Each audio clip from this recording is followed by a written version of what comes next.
Be honest. You are not exhausted from overworking. You are exhausted from carrying a massive amount of ambition inside your head, while having almost nothing real to show for it in your hands. You know the cycle. At midnight, you get that surge. The vision feels electric, crystal clear, and inevitable. You tell yourself, this time is different. Then, morning arrives. You sit down.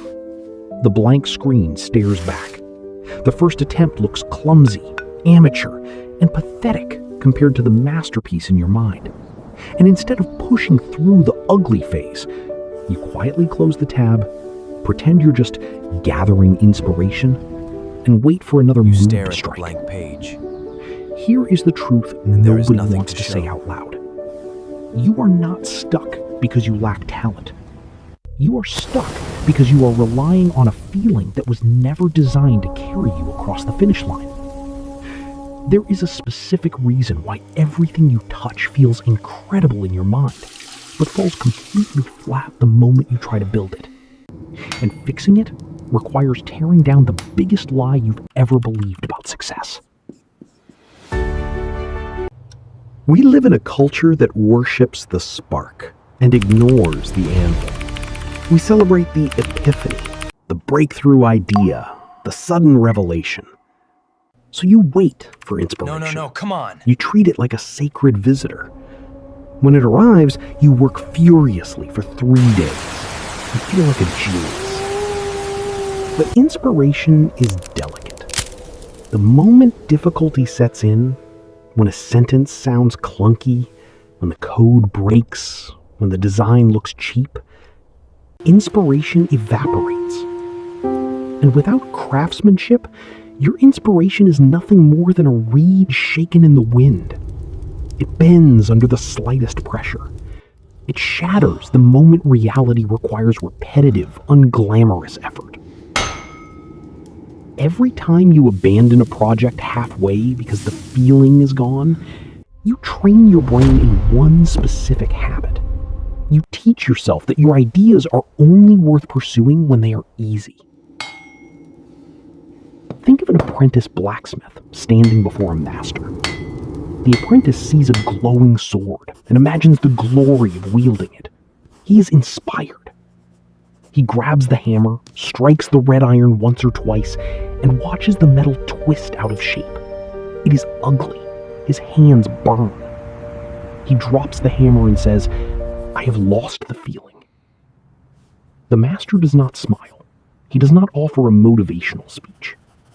He says, "The feeling was never supposed to forge the blade. Your hands were." The difference between an amateur and a master is not the quality of their initial thoughts. It is their tolerance for the messy, boring middle. The master knows that the initial vision is just raw, ugly material. Craftsmanship is the stubborn, deliberate decision to stay in the room when the emotion has completely left. You need to hear this clearly. You do not have a creativity problem. You have a craftsmanship deficit. Inspiration is free. Anyone can have a brilliant idea in the shower. Anyone can dream of a successful business while lying in bed. Craftsmanship is expensive. It costs hours of quiet, uncelebrated, repetitive work where you produce garbage before you produce anything worth keeping. Stop waiting to feel ready. Stop waiting for your emotional state to align with your goals. The work does not care how you feel today. A wall does not care if the mason felt inspired while laying the brick. It only stands if the brick was laid plumb, level, and true. Starting today, make these 2 grounded commitments. First, separate the design from the discipline. When inspiration strikes, write it down in 5 sentences. Then put it away. Do not build on pure excitement. Build on a calendar schedule. Second, fall in love with the unrendered draft. Give yourself permission for the first iteration to be entirely unremarkable. The goal of the first hour is not perfection. The goal is simply to give yourself something tangible to refine.